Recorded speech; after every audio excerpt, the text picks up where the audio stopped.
मातरम वंदे मातरम वंदे मातरम वंदे मातरम वंदे मातरम वंदे मातरम वंदे मातरम वंदे मातरम वंदे मातरम वंदे मातरम वंदे मातरम।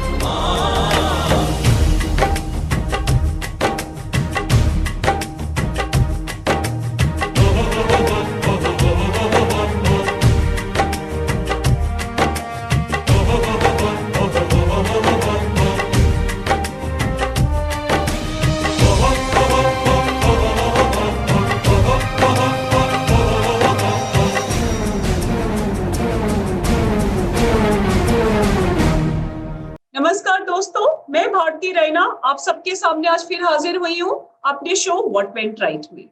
आज अपने शो शुरू करने से पहले, आज अपनी शो की शुरुआत से पहले मैं अपनी देश की तीनों सेनाओं को सल्यूट करना चाहूंगी व्हाट वेंट की टीम की तरफ से।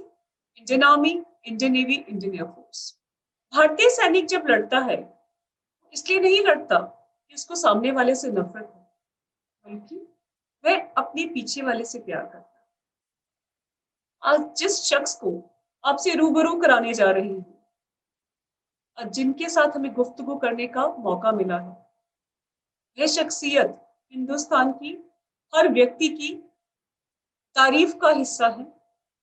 हर व्यक्ति उनकी तारीफ, उनकी सत्य पे विश्वास करता है, उन पे विश्वास करता है, उनकी निडरता की प्रशंसा करता है। मुझ में इतनी काबिलियत नहीं है कि मैं उनके ऊपर कुछ लिख सकूं, एक छोटी सी कोशिश जरूर की है मैंने, आप सभी के साथ शेयर करना चाहूंगी। यूं निडर खड़ा हूं मैं, सत्य की काल्पनिकता पर अड़ा हूं मैं, इनके तूफानों की तरह अटल, अचल, अविरल अपने देश के मान के लिए लड़ा हूं। मैं सत्य हूं जिस पर मां भारती भी गर्व करती है। मैं वह कर्तव्य हूं जिस पे शहीदों की मां भी फक्र करती है। ऐ मेरे हिंद, मुझे मेरे इश्क से मिला जाना। ऐ मेरे हिंद, मुझे मेरे इश्क से मिला देना। फना हूं जब मैं, मुझे खुद में समा लेना। एक सच्चा देशभक्त, सच्चा फौजी, जिसने अपनी जिंदगी के अनगिनत वर्ष, अनगिनत साल सेना को दिए। मेजर जनरल गगनदीप बख्शी जी का बहुत बहुत स्वागत करती हूं मैं what went right. Thank you for having me. Thank you sir, it's my pleasure to have you here sir. Sir, आप एक आर्मी बैकग्राउंड से हैं। आपके फादर साहब और ब्रदर दोनों ही देश की सेवा का सौभाग्य प्राप्त कर चुके हैं। सर, हम लोग जब किसी प्रोफेशन को चूज करते हैं, हम हमेशा से जब भी कोई डिसीजन लेते हैं प्रोफेशन को लेकर, तो हम बहुत सारे उसके बेनिफिट्स को देखते हैं। पर आपके जिस तरह से ब्रदर की आप लोगों ने दाह संस्कार किया, वो तो एक खौफ था। उस खौफ के बावजूद भी आपने आर्मी को ज्वाइन किया, क्या रीजन था सर? देखिए, वो कहते हैं your genes are your destiny. मेरे पिता की तरफ से परशुराम, भगवान परशुराम के जीन्स माने जाते हैं और माँ की तरफ से द्रोणाचार्य। तो हम लोग फाइटिंग ब्राह्मण क्लैन से आते हैं और शुरू से ही हमारा तकरीबन सेनाओं, सशस्त्र सेनाओं की तरफ ज्यादातर बच्चे जाते हैं। तो बचपन में मैं कॉम्बैट कमांडो कॉमिक्स पढ़ा करता था। 3 भाई थे हम। जो सबसे बड़े थे वो क्रिकेटर थे, बड़े हैंडसम थे, बहुत ही स्मार्ट थे। तो शुरू से लोगों को पता था कि उन्होंने तो फौज में जाना है, सेना में जाना है। मैं किताबें पढ़ता रहता था, ज्यादातर लाइब्रेरी में रहता था। कपड़ों का कभी ख्याल नहीं किया, इंक लगी रहती थी कपड़ों पे। तो किसी ने सोचा नहीं था कि मैं फौज में जाऊंगा। लेकिन धीरे धीरे चीज पनप तो रही थी वो मन में। कमांडो कॉमिक्स पढ़नी शुरू करी थी 8वीं 7वीं 8वीं क्लास से, और सारा दिमाग में वही चीजें घूमती रहती थी। फिर यकायक मेरे जो बड़े भाई साहब थे, कैप्टन रमन बख्शी, वो फौज में भर्ती हुए। वो 11 जे के राइफल्स में गए। 1965 के युद्ध में वो शहीद हो गए। उनकी लाश के माइन के फटने से चीथड़े उड़ गए थे। और फिर उन्होंने वही दाह संस्कार कर दिया, जो टुकड़े बटोर के, और हमें केवल कांस का कलश दे दिया उनकी अस्थियों के साथ। तो जब हमने वो अस्थियां नर्मदा जी में, जबलपुर में हम रहते थे, तो वहां पे हमने नर्मदा जी में बहाई, तो मेरा तो मन बिल्कुल बन गया कि मैं बदला लूंगा अपने भाई की लाश की दुर्गति का। ये सहन नहीं होता कि उसकी लाश की दुर्गति हुई, तो जिसने ऐसा किया उनसे बदला जरूर लूंगा। और ये सोचकर बस मैंने, आप देखा ना, ताव मैंने चुपचाप से 65 सितंबर 65 में वो शहीद हुए, और उसी साल मैंने जो है वो फॉर्म भर दिया, और दिसंबर में जाके मैंने रिटन एग्जाम दिया। मार्च में रिजल्ट आए और फिर मेरे को बताना पड़ा कि साहब मैं तो एनडीए जा रहा हूँ। तो घर में बड़ा तूफान मचा, जैसे कि आप समझ सकती हैं कि साहब अभी एक हमने ठेका ले रखा है फौज में बेटे शहीद करवाने का, और भी तो परिवार हैं, उनको भी तो करने दो। तो मैंने कहा भाई मेरा तो माइंड मेकअप है। तो फिर फादर के साथ बड़ा ऊंच नीच बातचीत हुई, तो उन्होंने, वो बड़ा चाहते थे कि मैं, क्योंकि पढ़ाई में तेज हूं, तो मैं आईएएस में जाऊं। तो उन्होंने बोला अच्छा कोई बात नहीं, जा तू इंटरव्यू करा, तूने रिटर्न तो पास कर लिया, इंटरव्यू करा, मुझे नहीं उम्मीद कि तू थ्रू होगा, लेकिन तेरा आईएएस के इंटरव्यू के लिए प्रैक्टिस हो जाएगी। तो ये सोचकर मुझे भेजा गया, और कि जाओ कर लो, ट्राई कर लो, किस्मत आजमा लो, होगे नहीं तुम, क्योंकि तुम फौज के बिल्कुल विपरीत तुम्हारे जो है ख्यालात हैं, पढ़ाकू हो, लाइब्रेरी बैठे रहते हो, आउटगोइंग नहीं हो, इंट्रोवर्ट हो, एटसेट्रा एटसेट्रा। तो as luck would have it, मैंने अपना मैसूर में जाके अपना सिलेक्शन बोर्ड किया, और उसके बाद जब रिजल्ट आए तो ऑल इंडिया मेरिट लिस्ट में मैं सेकंड रैंक पे था। All India merit list NDA की, जिसमें उस समय भी कोई 1.5-2-3 लाख लोग अप्लाई करते थे, मैं सेकंड था ऑल इंडिया रैंक में, मेरिट लिस्ट में। तो फिर मैंने कहा कि देखिए साहब, ये अब तो बिल्कुल साफ है कि ये मेरी डेस्टिनी है। तो फादर बेचारे बड़े परेशान हुए, और फिर बड़ी मुश्किल से उनको मनवाया था, तो फिर उनका मन बदल गया। जब तो फिर मैं 10 दिन हो गए एनडीए शुरू हुए और मैं घर ही बैठा हुआ था, तो फिर मैंने कहा ये तो मेरे हाथ से गई जो मैंने इतनी मेहनत से करी है। तो मैंने साहब फिर रिक्शा मंगाया, अपना सामान लोड किया, और मैंने कहा मैं जा रहा हूँ। हम बंगले में रहते थे, तो फादर साहब हैरान होके देखे, और वो रिक्शा जब गेट से बाहर होने लगा तो उन्होंने रोका, बोला अच्छा जाना है तो जा, लेकिन झगड़ा करके मत जा घर से, कल चले जाइयो, मैं छोड़ दूंगा। तो इस तरह साहब मेरी आर्मी की जो है वो जिंदगानी शुरू हुई, और मैं एनडीए में गया। तो डेस्टिनी थी, and I have no regrets, I have never look back, and if I had my life all over again, मैं फिर एनडीए में जाता, क्योंकि NDA makes a man out of you. बहुत अच्छी आपकी कॉमराडरी होती है, बड़े अच्छे बॉन्ड्स बनते हैं अपने बैचमेट्स के साथ, कोर्समेट्स के साथ, आपकी पलटन में जहां आप लड़ाइयां इकट्ठी करी। और देखिए सोने पे सुहागा कुछ ऐसा रहा कि मैं इन्फेंट्री में गया, फाइटिंग आर्म में गया, और 37 साल की जो मेरी ऑफिसर लाइफ थी, वो 4 साल ट्रेनिंग, 37 साल की माय कमीशन सर्विस, उसमें ज्यादातर मैं लड़ाई के मैदानों में रहा। मैं पंजाब में, हमारा बैच 1971 का बैच है, और देखिए साहब हम लोगों को 14 दिसंबर 1971 को कमीशन होना था।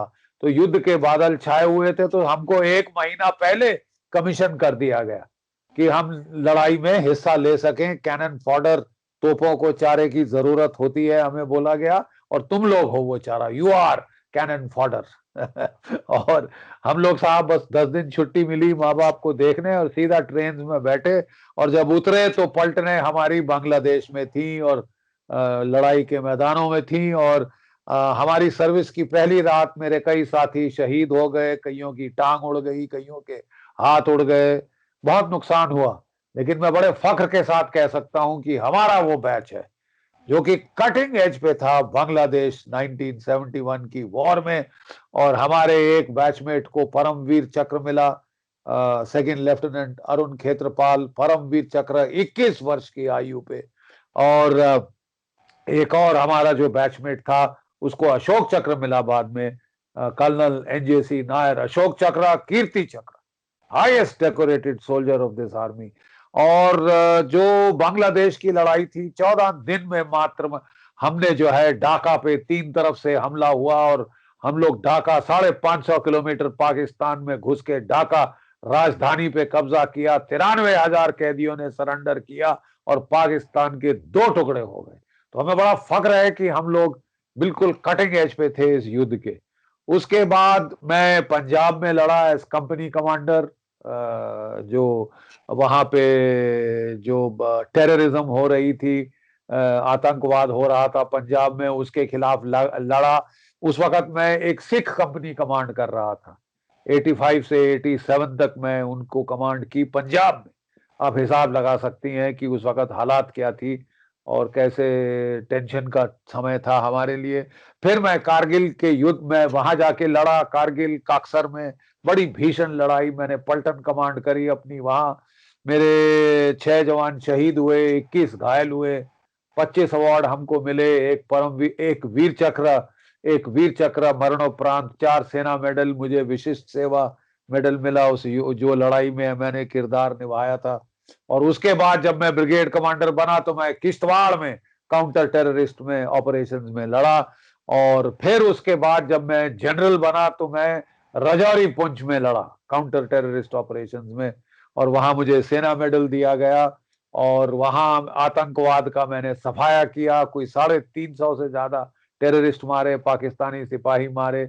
और ये मेरी जिंदगानी का सफर, एक लड़ाई का मैदान, दूसरी लड़ाई का मैदान, तीसरी लड़ाई का मैदान। If I had my life all over again, I would still join the army. congratulate you, sir. Sir, एक चीज मैं आपसे पूछना चाहूंगी, जज्बा आपका आर्मी में ज्वाइन करने का आपने बताया आपके अंदर आने लगा था, since you have started reading all the comics and all. आपके फादर साहब, ब्रदर साहब ऑलरेडी थे ही आर्मी में, जज्बा तो ऑलरेडी अंदर अंदर कहीं पैदा हो चुका था। लेकिन जब आपके ब्रदर का इतना ज़्यादा आपको गम था उस चीज़ का, बदला लेना चाहते थे, मतलब उनसे, मतलब पाकिस्तान से एक तरह का रिवेंज था, इतनी सारी लड़ाइयाँ लड़ने के बाद जब कहीं वो फीलिंग आई कि वो बदला पूरा हुआ मेरा मेरे भाई के लिए जो था? नहीं, मेरा ख्याल तो अगर मैं और कर सकता मैं और करता, लेकिन जो किया है वो काफी है। 350 पाकिस्तानी टेररिस्ट और पाकिस्तानी सिपाही हमने सफाया किया है, मैंने, मेरे लड़कों ने, लड़ाइयों में, युद्धों में।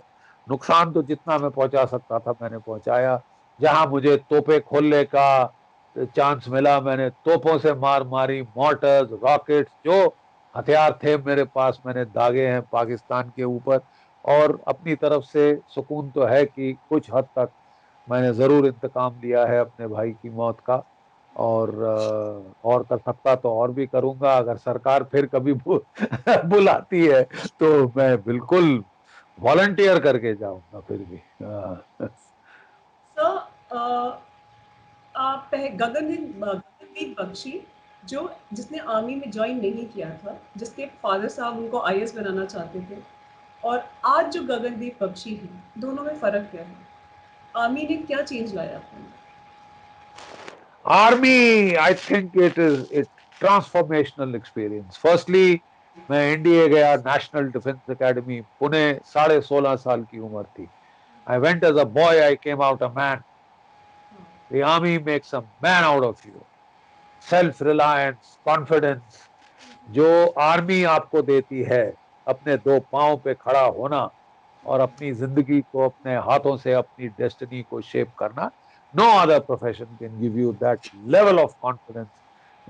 जो फिजिकल, मतलब डिफिकल्टीज को सहने की, दर्द को सहने की, पेन को सहने की, आपका स्टेमिना जो बनता है, जो अंदर से रेजिलियंस जो आर्मी देती है, जो कॉमरेडशिप के बॉन्ड्स आर्मी देती है, no other profession in the world can quite match up to that.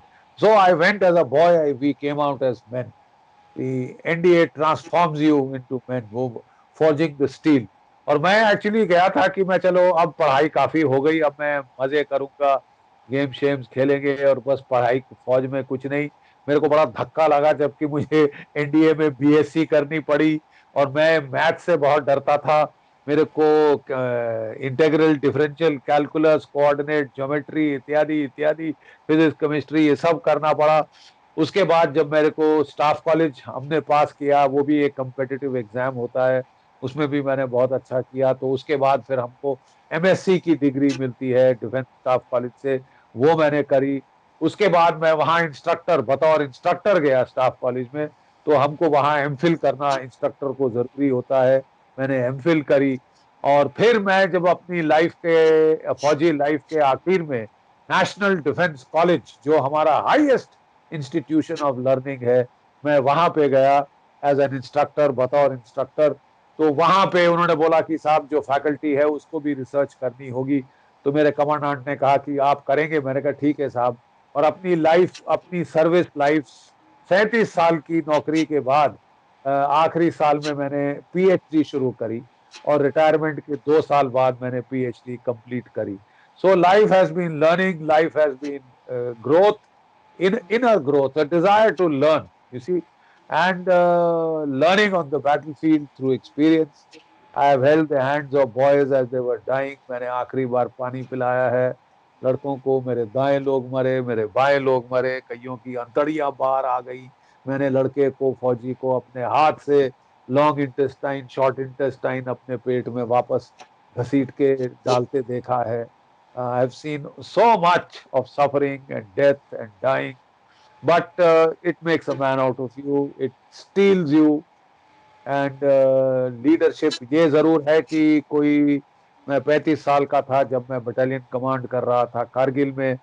6 शहीद मेरे पलटन के लड़के हुए, जैसे मैंने बताया 21 घायल हुए। तो उन दिनों वो जो डेड बॉडीज थी वो वापस कॉफिन में नहीं भेजी जाती थी। जब वहां पे इंट्रूजन हुई थी जो कि पेपरों से ब्लैंक आउट हो गई थी, लेकिन बड़ी जबरदस्त लड़ाई हुई थी वहां। तो उन दिनों जो कमांडिंग ऑफिसर था उसको चिता जलानी होती थी अपने जवानों की जो शहीद हुए। तो जब मैंने 6वीं चिता जला दी 6 महीने के अंदर, तो मेरे बाल सफेद हो चुके थे। I had gone white.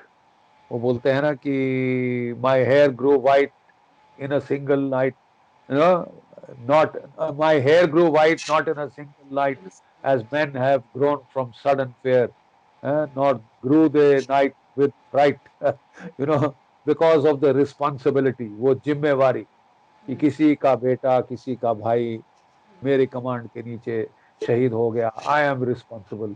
तो ज्यादातर मैं कोशिश करता था कि उसकी जो एशेस के साथ, या अगर उस वक्त टाइम लड़ाई में ना मिले तो मैं बाद में उसके शहीद के घर जाऊं अपने लड़के के और उसके माँ बाप से माफी मांगूं। तो वो बहुत भारी पड़ता है। आप शायद बाहर ना दिखाएं, लेकिन बाल सफेद हो गए तब से और सफेद ही रहे हैं। मुझे काले करने की फुर्सत नहीं मिली, ना मैंने सोचा ठीक है। ये भी आपके एक्सपीरियंस को शो करते हैं।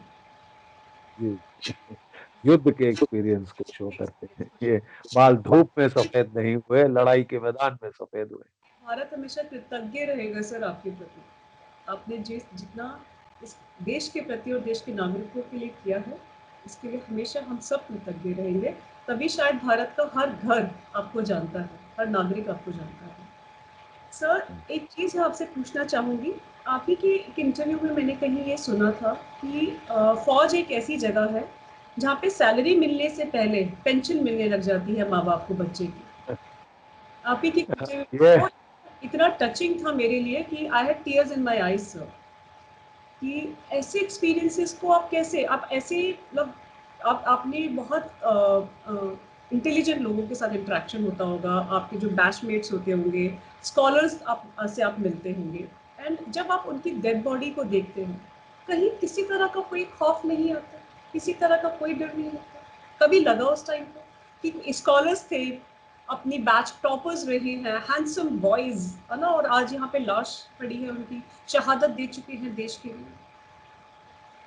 देखिए, जैसे कि मैंने आपको बताया कि हमारा बैच, हमको बोला जाता है बॉर्न टू बैटल बैच, जो लड़ाई में पैदा हुआ। और हम लोग जो थे कि कमीशन मिली 14 नवंबर को, 10 दिन छुट्टी मिली, 24-25 नवंबर को हम लोग बांग्लादेश के बॉर्डर पे थे ज्यादातर, और उसी रात, पहली रात हम लोग एक्शन में थे। तभी मैंने बताया कि हमारे आर्मी में बड़ा एक अजीब सा सेंस ऑफ ह्यूमर आ जाता है जब आप बहुत सारी डेथ और डाइंग देखते हैं। So the only way to stay fit and sane is to laugh at yourself and what is happening. तो हम लोग मजाक करते थे कि भाई हमारे कितने सारे साथी जो है वो हम लोगों को पहली तनख्वाह नहीं मिली, हमारे माँ बाप को उनकी पहली पेंशन मिल गई। मैं I just give you an example. मेरा एक बैचमेट था, बहुत ही हैंडसम, महेंद्र पाल सिंह चौधरी, एमपीएस चौधरी, गोरा चिट्टा, वेरी ग्रेट स्पोर्ट्समैन, बहुत ही हैंडसम ऑफिसर था और बड़ा अच्छा कर रहा था। तो वो पलटन अपनी गया मेरे साथ, हम दोनों वो एक ही ट्रेन में थे, असम मेल में उतरे सिलीगुड़ी। मेरी पलटन कहीं और थी, मुझे वहां जाना था, उसकी पलटन थी। हम एक दूसरे को आखिरी जब भी मिले तो हमारे जवान खड़े थे हमारे लिए रेलवे स्टेशन पे। सबने संगीत चढ़ा रखी थी और स्टील हेलमेट्स डाली हुई थी, तो उन्होंने हमारी स्टील हेलमेट हमको थमाई, हमारी स्टैंड मशीन कार्बाइन दी और बोला साहब इस पे जरा संगीन चढ़ा लो, कभी कहीं कुछ भी हो सकता है और जल्दी करो साहब। तो हमने कहा यार ये ट्रंक शंक कहाँ जाएगा, ज्यादा तो हमारी बिलोंगिंग्स होती नहीं थी, एक ट्रंक ही था जिसमें सब कुछ था। तो अरे साहब ट्रंक की फिक्र ना करो, वो पलटन पहुंच जाए, तो हमारे रियर में पहुंच जाएगा, आप चलो, पलटन बांग्लादेश में है। तो हम लोग सीधा एक दूसरे के गले मिले और गए।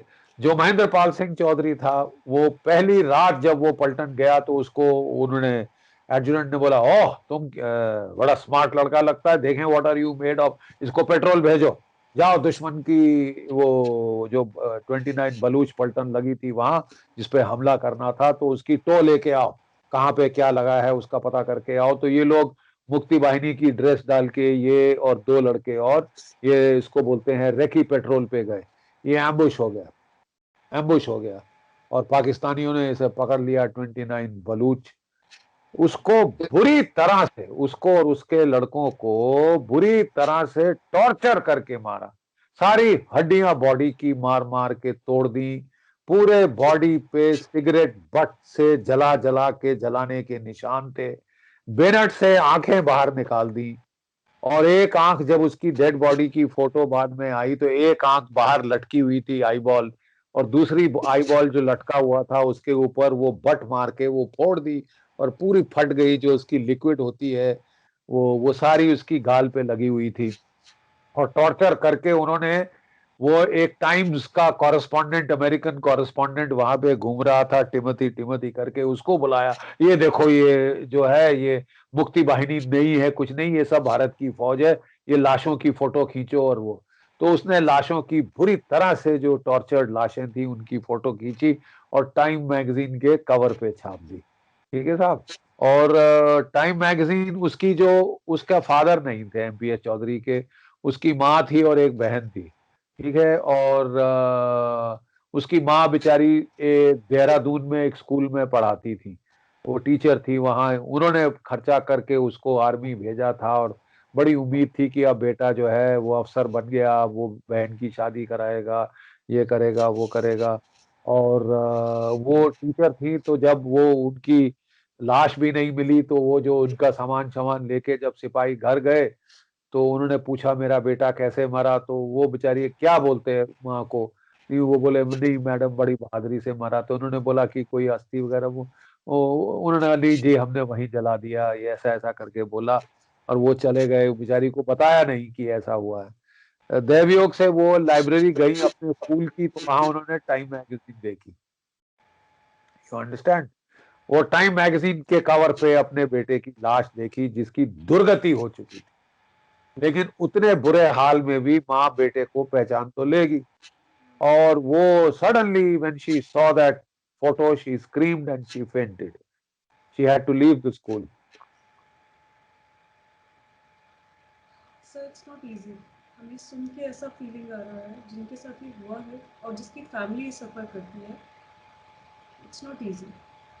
और फिर भी लाखों लोग जाते हैं, आर्मी ज्वाइन करते हैं। I salute to army, I salute to all the forces. The show must go on. या The show goes on. Sir, you are a war hero. Everyone says you are a war hero, and I respect your belief, sir. You always says, be nice to people, be nasty to the terrorist. I have heard it number of times from you, sir. Sir, जब दुश्मन सरहद के पार खड़ा होता है, बहुत आराम से हम उसको गोली मार सकते हैं, बहुत आराम से उसको मार सकते हैं, लेकिन जब सत्ता पे बैठे लोग, अपने ही देश के लोग क्रिटिसाइज करते हैं, अपनी देश के लोग भारत के खिलाफ जाते हैं, तब उसको कैसे हैंडल करते हैं सर? दुश्मन देखिए को साहब, एक तो मैं आपको बताऊं कि सारी जिंदगी तो मैं लड़ा, तकरीबन ज्यादातर जिंदगी मेरी जम्मू कश्मीर में लड़ते गई। और वैसे मैं आपको बता दूं, मैं पैदाइश जम्मू की हूँ, मैं जम्मू की पैदाइश हूँ। और मेरे फादर साहब जो थे वो चीफ एजुकेशन ऑफिसर थे J&K स्टेट फोर्सेस में, रियासत की फौजों में, महाराजा हरि सिंह के दरबारी थे। तो शुरू से मेरा तकरीबन करियर जो है वो जम्मू कश्मीर में गुजरा है। और वहां पे देखिए, एक तो होते हैं प्लेन ऑपरेशंस, उसमें तो वो है दुश्मन सामने, जो हथियार है उसको इस्तेमाल करो और कोशिश करो कि एयरफोर्स को भी बुलाओ ताकि वो भी मारे, ऐसी मार लगाओ कि अच्छी तरह से याद रखे।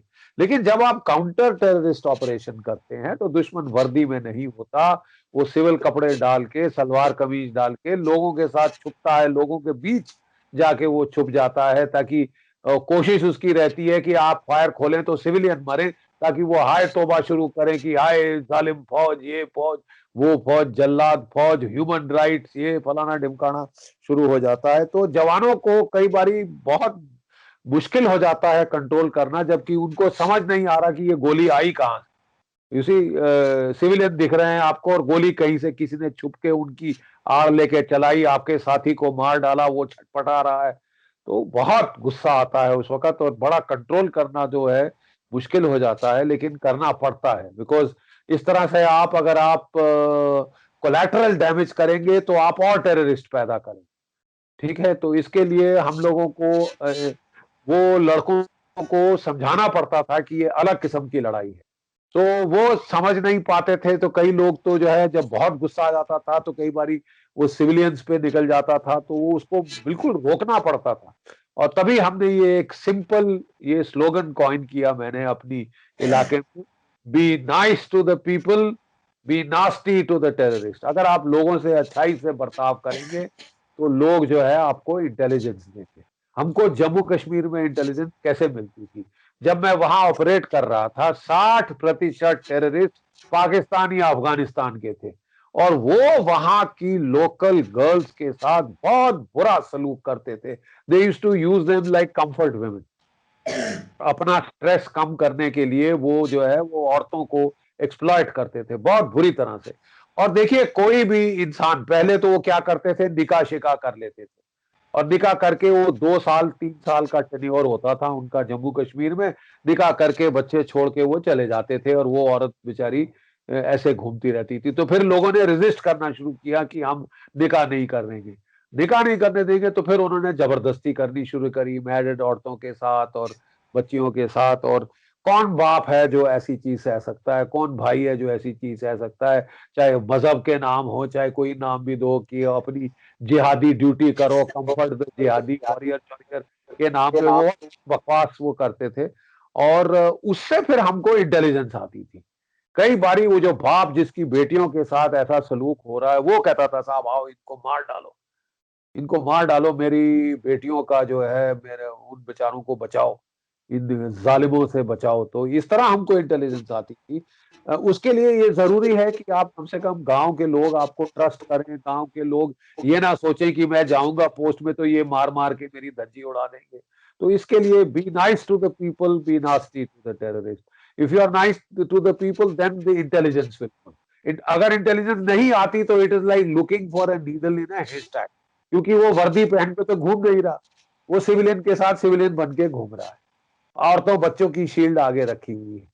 तो इसके लिए ये स्लोगन जो है और उस पर चलना, अमल करना बहुत जरूरी है फौज के लिए काउंटर टेररिस्ट ऑपरेशन में। Be nice to the people, be nasty to the terrorist. Sir मेरा क्वेश्चन ये था कि जो सत्ता पे बैठे लोग होते हैं, अभी ऐसा नहीं होता है कि हम लोग जो हमारे विद इन कंट्री हमारे जो टेररिस्ट हैं उनकी बात कर रहे हैं, सत्ता पे बैठे कई लोग ऐसे होते हैं जो अपने ही देश को काटते रहते हैं। ऐसे लोगों को कैसे डील किया जा सकता है सर? देखिए, वो हमारे देश में एक खसूसियत है।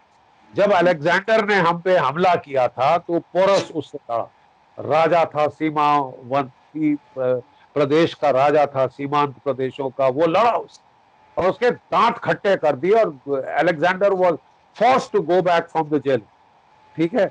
लेकिन वो हमारे उसी टाइम पे एक आम्भीर राज था जो कि फलों के टोकरे लेके अलेक्जेंडर के पास पहुंच गया कि तुम किसी तरह पोरस को हराओ, मारो, मैं कुछ भी करने को तैयार हूं। फिर जयचंद आपको याद है, हमारे जी देश में जयचंदों की, मीर जाफरों की, अम्भीर राजों की कोई कमी नहीं। जब भी हम पे हमला हुआ है, ऐसे गद्दार, ऐसे देशद्रोही हमारे देश में पैदा हुए हैं।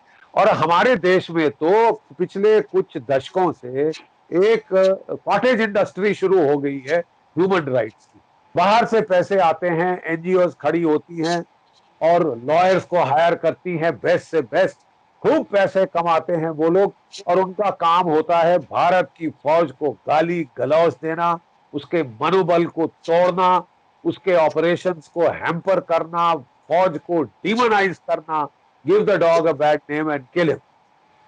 मतलब ऐसा हाल हो गया था साहब कि जवान फायर खोलने से कतराते थे कि साहब मैं फायर खोलूंगा और मेरे पास तो 10 केस खुल जाएंगे, मैं रिटायर हो जाऊंगा, मुझे यहाँ के कचहरियों के चक्कर काटने पड़ेंगे जम्मू कश्मीर में। तो कौन बेवकूफ आदमी फायर खोलेगा साहब, जब आपको पता है एक तो मैं नेकी कर कुएं में डाल, मैं अपनी जान जोखिम में डाल रहा हूं मुल्क के लिए, लोगों के लिए। और जब मेरे से कोई गलती हो जाए, अगर मेरी गोली थोड़ी दाएं बाएं रात को हो जाए और कोई सिविलियन मर जाए तो मेरे पे 10 केस लगेंगे। ह्यूमन राइट्स वाले, हाय हाय दरिंदा, कमीना, जल्लाद, ये वो, ह्यूमन राइट्स का हनन कर रही है फौज, ये सारा जो है, ये गिल्ट ट्रिप जो देने वाले ना, एक इंडस्ट्री बन गई थी। तो जब मैं रिटायर हुआ तो उस वक्त जनरल वीके सिंह साहब वो आर्मी चीफ थे, और वो, मैं और वो, हम लोग साथ में कश्मीर में लड़े थे। वो विक्टर फोर्स के जीओसी थे, मैं रोमियो फोर्स का जीओसी था, तो हम लोग मिलते रहते थे। तो उन्होंने मुझसे कहा कि ये ह्यूमन राइट्स वालों ने हमें बहुत तंग कर रखा है, बहुत लोगों का मनोबल तोड़ रहे हैं, लड़के हिचक रहे हैं फायर करने में, तो ऐसे कैसे काम चलेगा, तो आप मीडिया में जाके बात करें इसके बारे में। तो मुझे याद है कि जिस दिन मैं रिटायर हुआ, मैं नेशनल डिफेंस कॉलेज में इंस्ट्रक्टर था।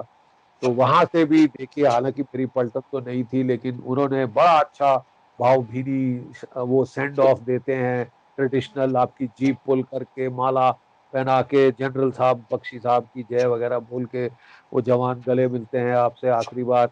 तो बड़ा सब लोग भावुक हो जाते, इमोशनल हो जाते, मैं भी रोया धोया। तो जब तक घर पहुंचा तो मेरी आंखें सूज चुकी थी रो रो के कि 37 साल की दोस्ती यारी और कॉमरेडशिप छोड़ के आना एकदम अच्छा, बहुत ही अजीब लगता है कि अब मैं कभी वर्दी नहीं पहन पाऊंगा दोबारा। तो मैं आया तो बहुत मायूस था। तो श्रीमती जी ने पूछा, क्या हुआ भाई, क्या हो गया, यू आर लुकिंग टेरेबल। तो मैंने बोला, I have fought my last battle, मैं आखिरी अपनी लड़ाई लड़ चुका हूँ। तो वो बोली कि इफ आई नो यू, तुम्हारी लड़ाई तो अब शुरू हुई। And she was absolutely right, the wife is always right. और तब से फिर एक और जंग शुरू हुई कि हमारे सिपाहियों का पक्ष, हमारे सिपाहियों की जो बात लोगों तक पहुंचाना कि किस हाल में वो लड़ते हैं, क्या दिक्कतों के साथ वो जूझते हैं, क्या कंस्ट्रेंट्स हैं उनके ऊपर, और किस तरह ये जो ह्यूमन राइट्स का जो बकवास, जो बवाल जो खड़ा किया जा रहा है डिमोनाइज करने को आर्म्ड फोर्सेस को, ये कितना गलत है। और ये क्या, ये डेलिबरेट साइकोलॉजिकल वॉरफेयर ऑपरेशन है। We should not get carried away by this. और अपनी ही फौज, एक तो वो लड़े मरे, ऊपर से गाली खाए, क्योंकि वो तो थोड़ी ना जाती हद के बाहर हो जाती है। एक तो लड़ो मरो घायल हो, टांग जाए, आंख जाए, कान जाए, आपके हाथ बेकार हो जाए, हाथ कट जाए, और ऊपर से आप गाली खाओ, ऊपर से आप कोर्ट कचहरी के चक्कर खाओ। तो इसलिए मैंने दूसरा ये कैंपेन शुरू किया कि जो फौज का व्यू पॉइंट है, जो मैं, to stand up and speak for your men who are still fighting. मेरी तो लड़ाई खत्म हो गई, वो तो लड़ रहे हैं। जम्मू कश्मीर में counter terrorist operation are still on, कहीं नॉर्थ ईस्ट में दे आर स्टिल ऑन। ठीक है, पंजाब में फिर हालत थोड़ी बिगड़ रही, अभी वैसा तो हाल नहीं हुआ, लेकिन कुछ आसार ठीक नहीं है वहां भी। और फिर कभी चीन के साथ लड़ाई है, कभी पाकिस्तान के साथ एलसी पे, कभी एलएसी पे। आपने देखा गलवान में क्या हुआ, किस किस्म की लड़ाई हुई, एक कर्नल, 20 जवान शहीद हुए। तो ये जो मैं मैं जाके स्कूलों में और कॉलेजों में जाना शुरू किया, ताकि देश के बच्चों में देशभक्ति का भाव भरा जाए, देश के लिए ड्यूटी, ऑनर, कंट्री, ये जो वैल्यूज हैं ये भरी जाए, उनको मोटिवेट किया जाए कि अच्छे लड़के, ये नहीं कि मैंने डॉक्टर बनने की कोशिश की फेल हो गया, आईएएस में जाने की कोशिश की फेल हो गया, इंजीनियर बनने की कोशिश की फेल हो गया, चलो साहब फौज में चलो। रम शब्द दारू मिलती है, काम भी बहुत करना पड़ता है, जोखिम बहुत है। तो ऐसे ही अगर फालतू बंदा आए लास्ट, जिसका केवल पैसे कमाने आया, तो आप गलत जगह जा रहे हैं, क्योंकि आप एक कमजोर कड़ी बनेंगे, आप रोते पिटते रहेंगे। हमारी पंजाबी में बोलते हैं, रोंदा आया मरने दी खबर लेके जाएगा। चूचू का मुरब्बा फौज में नहीं चलता, और एक ऑफिसर कमजोर नहीं हो सकता, क्योंकि the strength of a chain is the weakest link. अगर एक ऑफिसर टूट गया, वो कंपनी खलास हो जाएगी, वो पलटन में असर पड़ेगा, वो प्लेटून में असर पड़ेगा, वो फर्क पड़ता है बहुत। इसके लिए we need strong officers, good officers, जिनके अंदर से जज्बा है। You know, the main fighting instrument is not your arms and legs, it is your heart. तुम्हारा how strong, what a strong heart do you have? Is it in the right place? देशभक्ति का कोई जज्बा है अपने मुल्क के लिए? ये कोई पैसे के लिए फौज में नहीं जाते लोग। तो वही मैं कर रहा हूँ। I go around schools and colleges motivating the youngsters. कर रहे हैं सर। आज की यंग जनरेशन जो है वो इतनी ज़्यादा वेस्टर्न कल्चर की तरफ इन्फ्लुएंस है कि अपने देश के बारे में मैंने नहीं कि कोई एप्रिसिएशन सुने, ज़्यादा लोग ज़्यादा वेस्टर्न कल्चर से ज़्यादा इन्फ्लुएंस होते हैं। सर, एक कोट को आप हमेशा चैलेंज करते आए हैं और मैं बहुत एडमायर करती हूँ आपकी इस जो आप चैलेंज करते हैं, आपकी इस ब्रेवरी को बहुत एडमायर करती हूँ। दे दी हमें आज़ादी, हम बचपन से सुनते आए हैं, हमें सुनाया गया है और हम लोग भी उसके साथ गाया करते थे रिदम में पूरा, है ना। टीचर्स गाया करती थी, हम भी रिदम में गाया करते थे।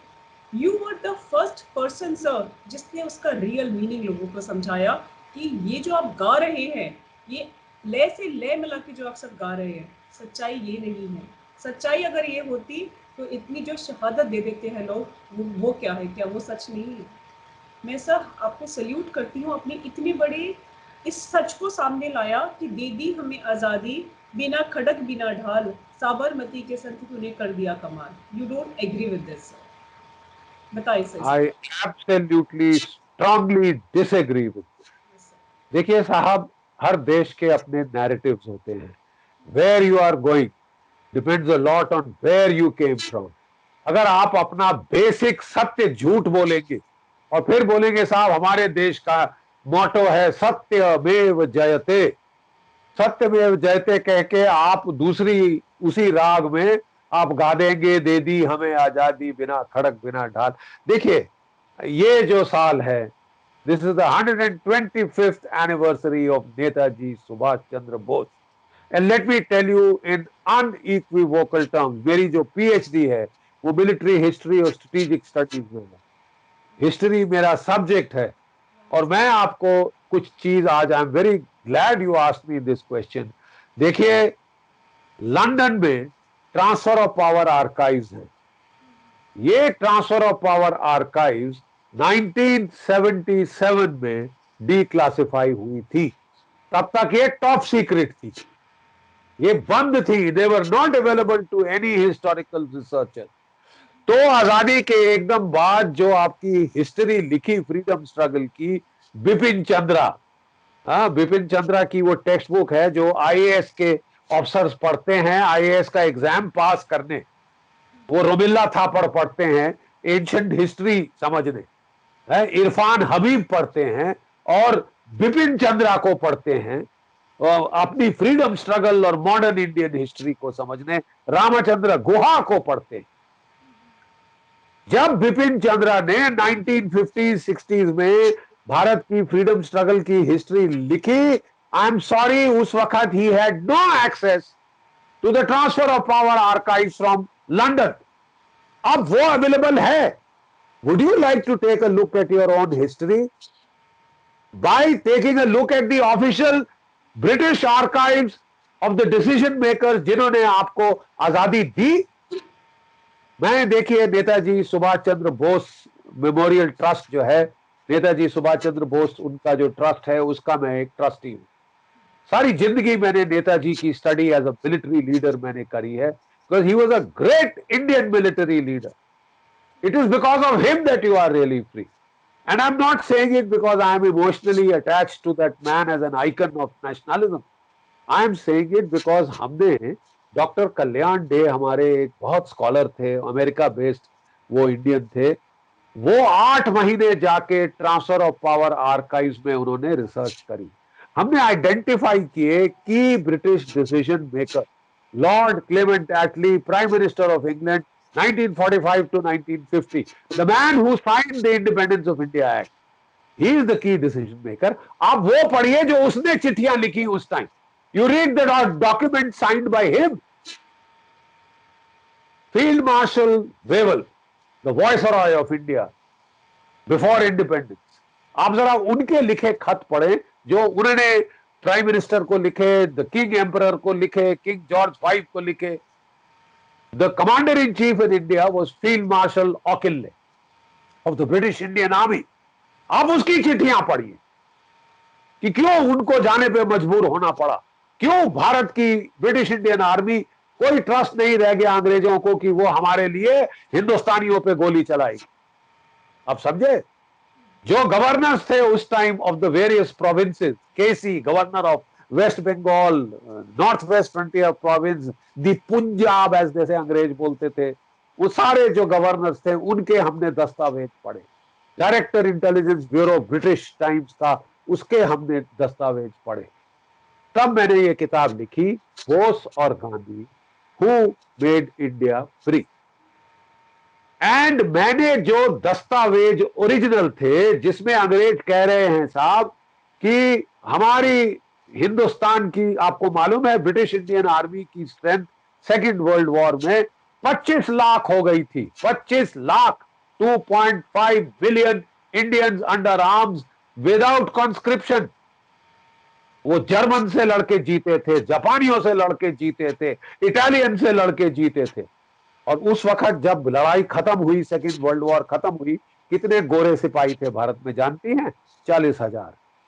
40,000 गोरे सिपाही और 25 lakh Indian soldiers and officers. Brigadier Cariappa साहब ब्रिगेडियर की रैंक पहुंच चुके थे. धमैया साहब कर्नल थे, कितने सारे कर्नल थे, lieutenant colonel, major, captain, lieutenant. मतलब अब लीडरशिप भी थी जो 1857 में नहीं थी हमारे पास. तो हमने चिट्ठी पढ़ी है फील्ड मार्शल ऑकिनले की कि साहब इज्जत का टोकरा लेके ठीक से टाइम में निकल जाइए, 18 महीने हैं आपके पास. अगर विद्रोह हुआ, हम कोई हाल में नहीं है उसको संभालने की. और चिंगारी भड़क गई है आजाद हिंद फौज के नाम, और नेताजी सुभाष चंद्र बोस ने चिंगारी जला गए हैं. सारी लॉयल्टी जो हमारे हिंदुस्तानी सिपाही हैं अंग्रेज राज के प्रति खलास हो चुकी है. और देखिए 60,000 की आजाद हिंद फौज थी, 60,000 नेताजी ने खड़ी करी थी और उसको लेके चढ़ाई की थी इम्फाल कोहिमा की. इम्फाल कोहिमा की लड़ाई वो हार गए, बट आजादी की जंग वो जीत गए. इम्फाल कोहिमा की लड़ाई में और जो बाकी लड़ाई बर्मा में हुई, 60,000 में से 26,000 भारतीय सैनिक शहीद हो गए. 26,000 का आंकड़ा आप समझती हैं? मैं समझाता हूं. 13 लाख की, 13.5 लाख की भारतीय सशस्त्र सेनाएं हैं, आर्मी, नेवी, एयरफोर्स. आज के दिन नेशनल वॉर मेमोरियल में 1947 से लेके आज तक आप जानती हैं कितने नाम हैं? 25,480. Listen to this. 25,480 names are there in your National War Memorial from 47 to date.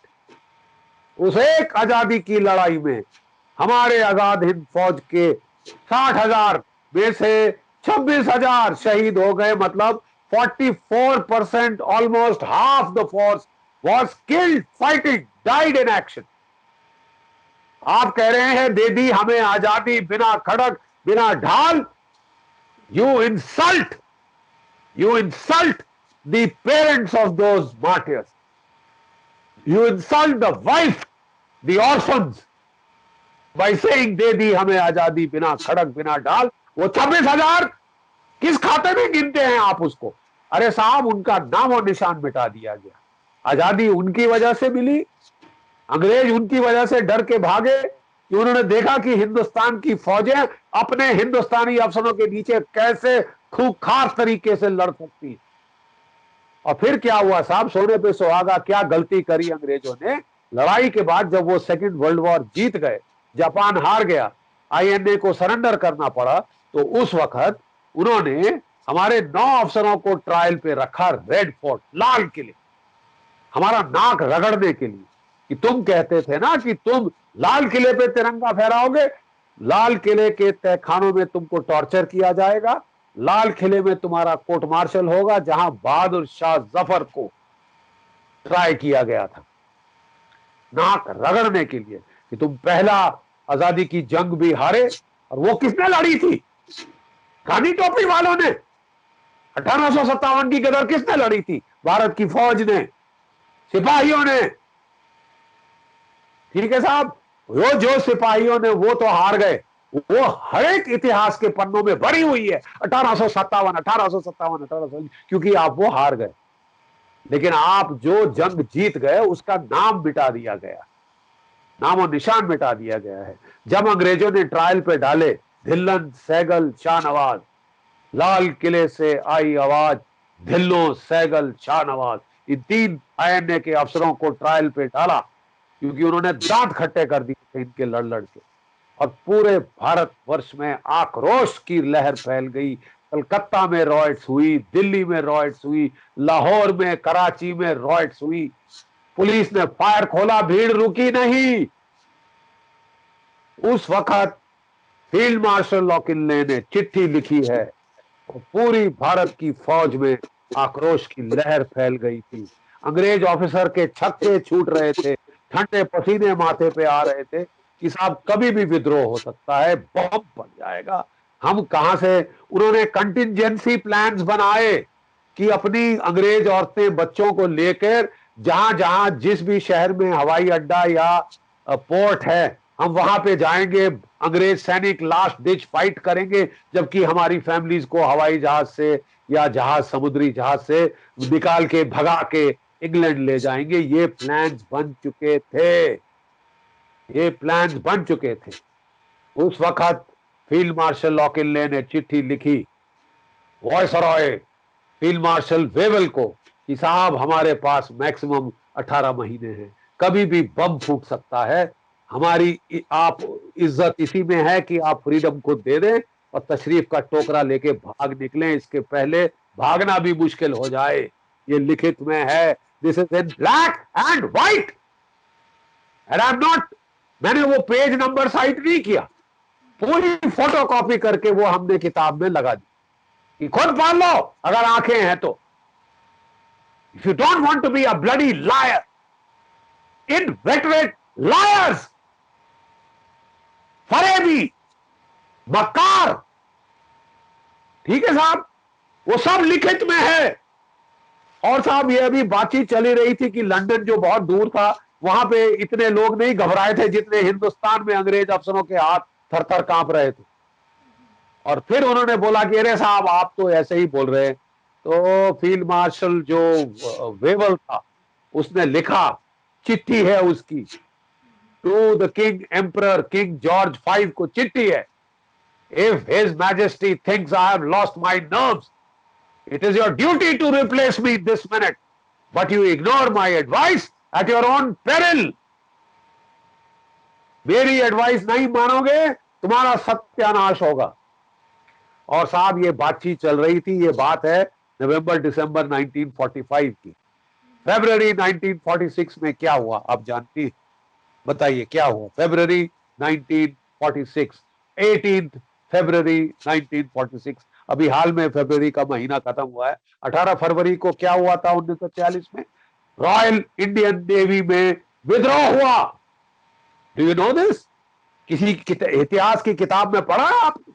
नहीं लिखा गया, मिटा दिया गया नाम, चाटुकारों ने मिटा दिया। 1946 फरवरी 18 revolt took place in the royal Indian navy. 80 में से 79 शिप्स में विद्रोह हुआ।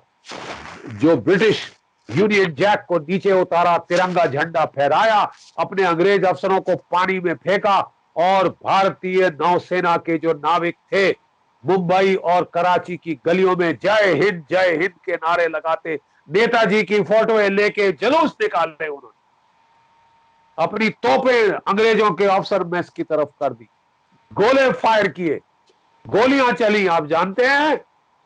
तब अंग्रेजों की तो जिसको बोलते हैं पतलून खिसक गई। उसी दिन 18 फरवरी को Lord Patrick Lawrence, secretary of state for India, जहाज पकड़ के दिल्ली आया, ट्रांसफर ऑफ पावर नेगोशिएशन शुरू की। भारत की त्रासदी यह है भारतवासियों की आजादी आपको मिली नेताजी सुभाष चंद्र बोस और आजाद हिंद फौज की वजह से, लेकिन राजपाट किसको सौंपा गया? एक चाटुकारों को, कांग्रेस के चाटुकारों को, नेहरू खानदान को, क्योंकि वो सबसे वफादार था अंग्रेजों का। 15 अगस्त 1947 आपका आजादी का दिवस है, डोंट जोक। आपको डोमिनियन स्टेटस मिला उस दिन। और नेहरू ने जो पहला गवर्नर जनरल चुना आजाद भारत का, वो कौन था? Lord Louis Mountbatten. पाकिस्तान भी 14 अगस्त को आजाद हुआ था। कम से कम उन्होंने इतनी शर्म हया तो दिखाई कि जो है मोहम्मद अली जिन्ना को अपना पहला गवर्नर जनरल बनाया। नेहरू की नजरों में कोई भारतीय इस काबिल नहीं था शामिल उसके कि वो गवर्नर जनरल बनता, क्योंकि वो सबसे बड़ा चाटुकार था अंग्रेजों का, कोलैबोरेटर था अंग्रेजों का। उसको वो सत्ता सौंप के गए। उसको माउंटबेटन ने गवर्नर जनरल बना। उसने आदेश दिए कि एक भी आजाद हिंद फौज का अफसर, जेसीओ जवान भारत की फौज में वापस नहीं लिया जाएगा, उनकी पेंशन बंद की जाएगी, उनको गद्दार करार किया जाए। 26,000 शहीद। इस पूरे भारतवर्ष में एक पत्थर है बेटा जिस पे उनका नाम लिखा है? नहीं है। इससे ज्यादा आप क्या किसी की जिल्लत कर सकते थे? क्या इंसल्ट कर सकते थे आप? नीच लोग ही ऐसा करते हैं। और कहानी उसके बाद आपको, you have the bloody nerve to sing that song, that disgraceful piece of lies. क्योंकि आप पॉलिटिकल लेजिटिमेसी कैसे पाते? इसी तरह पाते कि सारा तो मैंने किया, मैंने साहब लाठी खाई। अरे लाठी तो हमारी भैंस को भी पड़ती है। तुमने क्या खून बहाया? जब तुम जेल गए तुमने बोला कि मुझे तो पॉलिटिकल प्रिजनर स्टेटस चाहिए, मुझे अंग्रेजी लैट्रिन चाहिए, मुझे अखबार चाहिए, मुझे टेबल कुर्सी मेज चाहिए ताकि मैं अपनी किताब लिखूं और पैसे कमाऊं। आगा खान पैलेस में आप कैद हुए। जब नेताजी को कैद किया, उनको टॉर्चर किया गया, उनको मांडले की जेल में भारत से बाहर भेजा गया, जहां उन्हें टीबी हो गया। इतने गन सड़ांध में उनको रखा। फर्क देख रही है आप? असली दुश्मन कौन था और नकाबपोश कौन थे,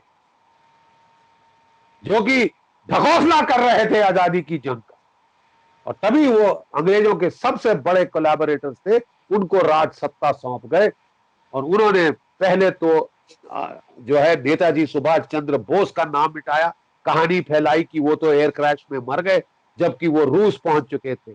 और वहां पे उन्होंने उसको कैद कराया, स्टालिन की कैद में। इन्होंने जाके वहां इंटेरोगेट किया। अंग्रेजों ने वापस नहीं लाए भारतवर्ष, क्योंकि जानते थे भारतवर्ष में कोई जेल नेताजी को रोक नहीं सकती। टॉर्चर करके वहां पे मारा। और अब जो है उल्टी सीधी कहानियां फैला रहे हैं कि वो गुमनामी बाबा बन गए थे, ये हो गए थे, वो। और ये जो है ये सब सत्ता के लालच में किया, क्योंकि अगर बोस वापस आ जाता तो कोई सवाल नहीं था कि वो प्रधानमंत्री होते या नेहरू प्रधानमंत्री होते, कोई सवाल नहीं था। अपनी सत्ता के लालच के लिए आजाद हिंद फौज के शहीदों का नाम मिटा दिया। ठीक है, एकमात्र वॉर मेमोरियल है उन आजाद हिंद फौज के सिपाहियों का। जानती हैं कहां? सिंगापुर में। 1945 दिसंबर में नेहरू और माउंटबेटन सिंगापुर गए थे। वहां के भारतीय मूल के लोगों ने नेहरू से बोला कि पंडित जी आप जरा जाके मत्था टेकना चाहेंगे वो शहीदों के स्मारक। 26,000 शहीद हुए हैं भारतीय, जिसको आप नॉन वायलेंट स्ट्रगल कह के पास ऑफ कर रहे हैं। तो वो बोले हाँ जी मैं जाऊंगा। वहां से फोन आया उसको माउंटबेटन का, you you will not go, और नहीं गया, दुम हिला के नहीं गया। माउंटबेटन ने वहां पे अपने अंग्रेज सैनिक भेजे, इंजीनियर्स, उन्होंने बारूद लगाया और उसको उड़ा दिया, चिथड़े चिथड़े उड़ा दिए उस वॉर मेमोरियल के। 1984 में, 1984 में सिंगापुर में जो भारतीय मूल के लोग हैं, उन्होंने अपनी जेब से पैसे चंदा इकट्ठा करके उस वॉर मेमोरियल को दोबारा बनाया। लेकिन भारत के लोगों को आज तक ये शर्म नहीं आई, ये शर्म नहीं आई कि जो 26,000 आपकी आजादी के लिए शहीद हुए, आप उनको एक पत्थर भी दो, पत्थर भी दो। इस देश को तो आह लगनी चाहिए उनकी, हम सबको उन आत्माओं की आह लगनी चाहिए कि ऐसे चुल्लू भर पानी में डूब मरने वाले लोग, वो 26,000 के लिए एक एक है वॉर मेमोरियल नहीं है, अंग्रेजों के लिए है। इंडिया गेट पे किसके नाम लिखे? हमारे सिपाही जो अंग्रेजों के लिए लड़ते लड़ते वर्ल्ड वॉर 1 में मरे, शहीद हुए, ठीक है साहब, उनके लिए है, जो अंग्रेजों की जिन्होंने सेवा करी और जिन्होंने आपको आजाद कराने के लिए अपनी जान कुर्बान कर दी, इतना सफर किया, उनके तो नाम ही मिटा दिए। और ऊपर से वाहियात लोगों में इतनी इतनी बेशर्मी है कि वो गाने गवाए बच्चों को, देनी हमें आजादी बिना खड़क बिना ढाल। अरे ऐसा ऐसा ऐसा ऐसा फरेब, ऐसा फरेब आप नहीं कर सकते हैं। अगर मेरे जीवन का एक ध्येय रह गया है तो ये सच्चाई, ये कड़वी सच्चाई हर एक भारतीय के सामने लाएंगे। लेकिन क्योंकि हमारे आईएएस के सारे बाबुओं ने अपने इम्तिहान पास किए हैं बिपिन चंद्रा की किताब पढ़ के, तो वो सोचते हैं साहब ये तो गलत है, ये जो सही है वो तो जो अंग्रेज बोल के गए वो सही है, क्योंकि वो गोरे थे, बाकी ये तो कालू है, अश्वेत है। How can they contradict what the British said? जो नैरेटिव अंग्रेज छोड़ गए हमारे कि हमने तो आपको आजादी भीख में दी है, भीख मांग के आपने आजादी दी। You don't beg for freedom, you have to fight for freedom, and Indians fought for freedom, that is why you are free। और फ्रीडम का मतलब क्या है आप जानते हैं? मैं, क्योंकि हमारे बच्चों को ये मालूम नहीं। दिल्ली के अंदर जिमखाना क्लब है, दिल्ली के अंदर डीएसओआई क्लब है। आप जानती हैं अंग्रेज शासन काल में एक बोर्ड होता था गेट की एंट्री पे इन क्लब्स की, Indians and dogs not allowed. समझ रहे हैं? भारतीय और कुत्ते, कुत्ते अंदर नहीं जा सकते, यानी भारतीय और कुत्ते बराबर है, बराबर है। मेंबरशिप जो थी, this is what being free means. Sir why don't you start writing about this? आज आपको जब हम भी छोटे रहे थे तो हमें भी दे दी हमें आज़ादी बड़े गर्व के साथ गाया करते थे। शायद अब मैं दोबारा कभी आई डोंट थिंक सो कि मैं इसको उसी ज़ील के साथ कभी बोल भी पाऊंगी। Why don't you start writing a book about this, sir, ताकि लोगों को उसकी सच्चाई के बारे में पता चले? बेटा मैंने सच्चाई को आपने इतनी गूढ़ता के साथ एक्सप्लेन किया है। आई होप इस वीडियो को इतने लोग देखें कि सच्चाई बहुत लोगों तक जाए। लेकिन if you will start writing about this तो सच्चाई बहुत लोगों तक जाएगी और ये श्रद्धांजलि होगी सर उनके प्रति जो 26,000 लोग मर गए वहां पर। आपकी मैं आपको केवल बताना चाहता हूँ कि मैंने 37 बुक्स मैं लिख चुका हूँ। 2 किताबें नेताजी सुभाष चंद्र बोस पे हैं। एक का नाम है Bose and Indian samurai, Bose and Indian samurai, a military assessment of Bose and the INA, Indian national army. ये मेरी पहली किताब थी, कोई 350 पेज की किताब है, बहुत रिसर्च के बाद मैंने लिखी थी। और फिर जब ये पेपर्स डिक्लासिफाई हमको मिले, जो कि transfer of power archive London की है, तब मैंने अपनी दूसरी किताब लिखी है बोस और Gandhi who made India free.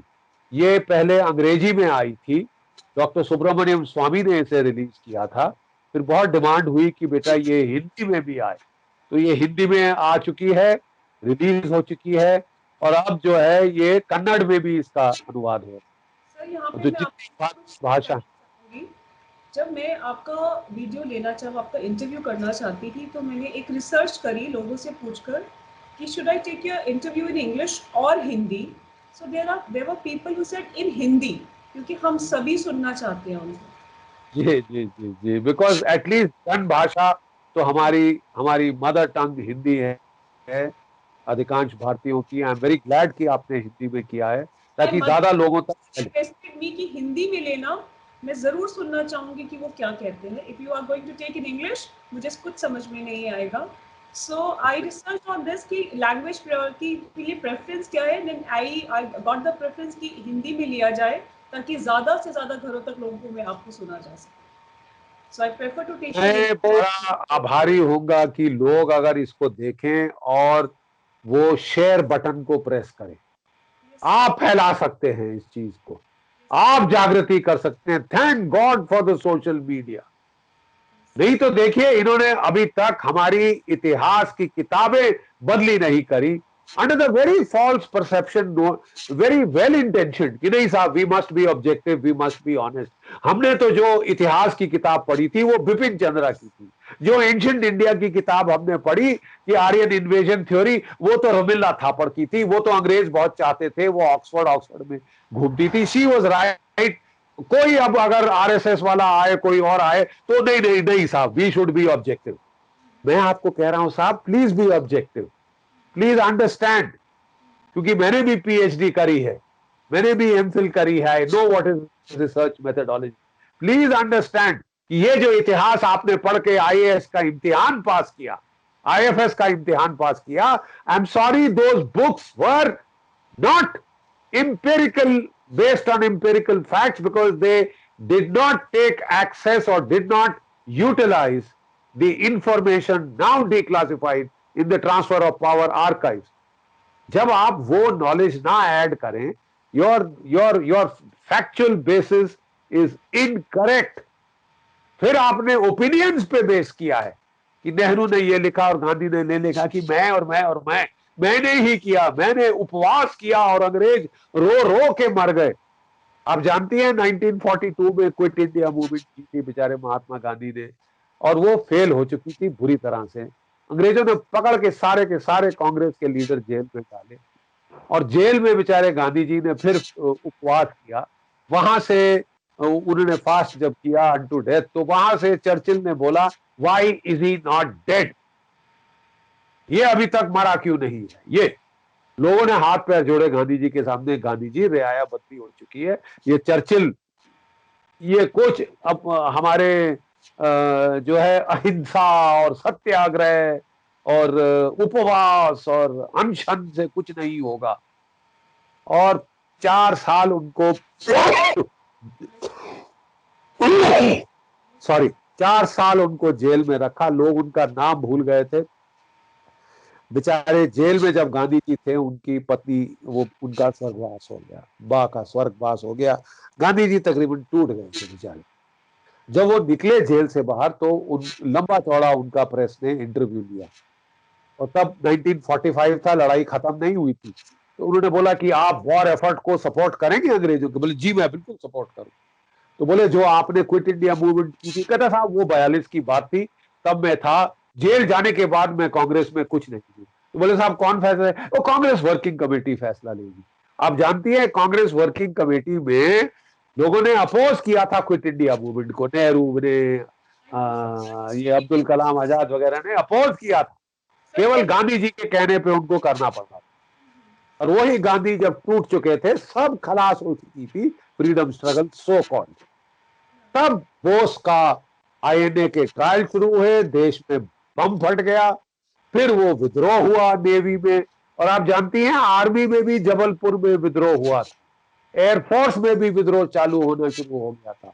तभी अंग्रेजों ने कहा कि तशरीफ का टोकरा लेके सर पे पांव रख के भागो। पहले अंग्रेज फौज ने सोचा था कि 48 तक हम होल्ड कर पाएंगे, वो 1 साल पहले भाग गए। 47 में 1 साल पहले छोड़ के भागे कि साहब जान बची सो लाखों पाए, घर के बुद्धू घर को आए। क्योंकि उनका लड़ने का मादा खत्म हो चुका था। 6 साल से अंग्रेज सिपाही लड़ रहे थे जर्मनी के खिलाफ, इटली के खिलाफ, सारी दुनिया में वो घर जाना चाहते। और बोला 25 लाख भारतीय जो कि लड़ाई लड़के आए, तजुर्बेकार हैं, कॉम्बैट हार्डन्ड है और लीडरशिप है, ब्रिगेडियर रैंक तक के तो अफसर हैं इनके, तो ये तो फिर अब कौन लड़ेगा इनसे। तो वो तशरीफ का टोकरा ले चल दिए और हमने यहाँ कहानी शुरू की। हम तो दुनिया के सबसे शांति प्रिय देश हैं। और नेहरू जी के पास जब पहली बार गया जो है फर्स्ट ब्रिटिश अंग्रेज commander in chief Indian army का, वो गया तो उसने बोला साहब ये प्लान्स हैं expansion of the Indian army और क्या कहते हैं modernisation of the Indian army. तो उसको नेहरू ने क्या बोला जानती है? General Bob Lockhart, I don't need an army, मुझे सिर्फ पुलिस चाहिए। अरे तुम जानते नहीं भारत इतना अहिंसावादी देश है, इतना शांति प्रिय देश है, कौन देश हम पे हमला करेगा। और बॉब लॉकहार्ट को तो चक्कर आ गए कि ये मैं क्या सुन रहा हूं। जब वो बाहर निकला तो लोगों ने बोला sir have you seen a ghost, आपने कोई भूत देखा है क्या? तो ही वाज डेज्ड कि ये प्राइम मिनिस्टर बात कर रहा है एक आजाद देश का कि मुझे तो फौज नहीं चाहिए साहब, मैं दुनिया भर में पीस मार्च कराऊंगा। ये जो फौज के 25 लाख बेचारे खाली हुए हैं इनको शांति मार्च पे भेजा जाएगा। अहिंसा का देश है, बकवास, ये झूठ, फरेब। अगर नहीं होते बोस और नहीं होती आजाद हिंद फौज, आप आज भी गुलाम होते सर। साउथ अफ्रीका भी गांधी के प्रिंसिपल पे चला। कब आजादी मिली साउथ अफ्रीका को? 1994। समझ गए आप? और अगर नहीं विद्रोह किया होता तो 1994 के आसपास ही आजादी मिलती, क्योंकि चाटुकार तो इतने हैं जो आक्रमणकारियों के तलवे चाटने वाले, मीर जाफर, जयचंद। आप समझते हैं आपको आजादी मिलती है अभी तक? अभी भी अंग्रेज को यहाँ वायसरॉय होता अगर नेताजी ना आते, तो ये कटु सत्य है। सर आई थिंक कहीं ना कहीं बहुत सारी नेताओं की सोच के गुलाम तो हम आज भी बन जाते हैं सर। सत्ता पे बहुत सारे नेता आज भी ऐसे हैं जो आपने शब्द बोला चाटुकार, तो कहीं ना कहीं आज भी हम लोगों की सोच के गुलाम तो बनते ही जा रहे हैं। जो एक राजनीति की जंग हो रही है उसकी सोच के गुलाम तो कहीं ना कहीं हम बनते ही जा रहे हैं सर। नहीं देखिए, आपको आजादी रहने की, सर उठा के चलने की आदत नहीं रही है, ठीक है साहब। 850 साल आपने गुलामी करी और उसके बाद यानी कि एक के बाद एक आक्रमणकारी पठान, तुर्की, मंगोल, तुर्को मंगोल, मुगल, फारसी, एक के बाद एक आपके ऊपर आक्रमणकारी आए। वो जब आपने उनको उठा के बाहर फेंका, मराठों ने, छत्रपति शिवाजी महाराज ने, सिखों ने, गुरु गोबिंद सिंह की फौज ने, महाराजा रणजीत सिंह, जब इनको बाहर फेंका, जो थे ये आक्रमणकारी मुगल शुगल जो थे पठान, जब इनको आपने काबू पाया तो अंग्रेज आ गए और फिर आपने फूट फैलाई और फिर वो जो है वो भी 200 साल राज कर गए। और आपने क्या सीखा? देखिए, China went through 1 century of humiliation और चाइना ने कहा कि साहब दोबारा नहीं होगा ये। हम इतनी, उन्होंने साहब 45 लाख की फौज खड़ी करी, पीएलए 4.5 बिलियन की, कि देखे साहब अब कौन सा देश हाथ लगाता है हमको। और आज वो दुनिया भर पे दादागिरी कर रहे हैं। लेकिन एक भारतवर्ष है कि हमने क्या सीखा 800 साल गुलामी के बाद, कि अगर कोई एक गाल पे चांटा मारे तो दूसरी गाल आगे करे। अब साहब ऐसे लोगों का आप क्या कहेंगे? कोई सेल्फ रिस्पेक्ट, कोई आत्मसम्मान कुछ है? कुछ रह गया है रत्ती भर? शर्म नहीं आई? तुम्हारी जबान लड़खड़ा के नहीं गिरी? कोर नहीं हुआ तुम्हें ये कहते हुए? 800 साल तुम्हारे शहर जले, तुम्हारे गांव बर्बाद किए गए, रौंद दिए गए। नालंदा की पुस्तकालय में लगी जो आग लगी थी 6 महीने नहीं बुझी। आपके मंदिरों से सोना उखाड़ के, दरवाजे उखाड़ के, कभी काबुल, कभी सामरकंद, कभी बुखारा, मास रेप हुआ आपकी औरतों का। आपकी औरतों को ले जाके काबुल, क्या कहते हैं, सामरकंद और बुखारा के बाजारों में शरेआम बेचा गया। और आपने क्या सीखा? अगर कोई एक गाल पे चांटा मारे तो दूसरी गाल आगे करो। इसको बोलते हैं कायरता। नीच किस्म की कायरता जिससे आप नीचे नहीं गिर सकते, और आपने उसको बड़े बड़े फलसफे दे दिए हैं, क्या कहते हैं, वायलेंस के और ये और वो। I think there is a time to take a reality check. India is not the same India. अगर हम इतना नीचे गिरे तो हमें उठना भी आता। 17वीं शताब्दी में एक इंडियन मिलिट्री रिवाइवल शुरू हुआ, छत्रपति शिवाजी महाराज दक्षिण भारत में, गुरु गोविंद सिंह पंजाब में, और जनरल लचित बुरफुखान आसाम में। इन तीन ने मिलकर विद्रोह किया और 100 वर्षों में मुगल साम्राज्य को तबाह कर दिया, उखाड़ फेंका। और फिर रंजीत सिंह ने हमला किया और जो आज पाकिस्तान है उस पर कब्जा किया, अफगानिस्तान जलालाबाद तक कब्जा किया। हरि सिंह नलवा का नाम सुना है? हमने बाल्टिस्तान जीता जनरल जोरावर सिंह ने, हमने लद्दाख जीता, हमने तिब्बत पे हमला किया। और तभी हमारी जो फौजें हैं, अब हम पाकिस्तान को दो में तोड़ चुके हैं, और इंशाअल्लाह अगर फिर पाकिस्तान बाज नहीं आया तो 4 टुकड़े भी हो सकते हैं आपके और मेरे जीवन काल में। चीन ने दादागिरी दिखाई, उल्टे बांस बरेली पड़ गए। ये वो भारत नहीं है। सोते भारत की शक्ति जाग चुकी है। इसलिए सबसे पहले अनिवार्य है कि हम अपने इतिहास को पहचाने, हम क्या थे और हमें क्या हमको सुधारना है उसको जाने। झुठलाएं नहीं अपने इतिहास को, बकवास मत करें, फरेब मत करें, झूठ मत बोलें। Face up to the truth, because the truth concerns us all. जय भारत, जय हिंद। जय हिंद सर।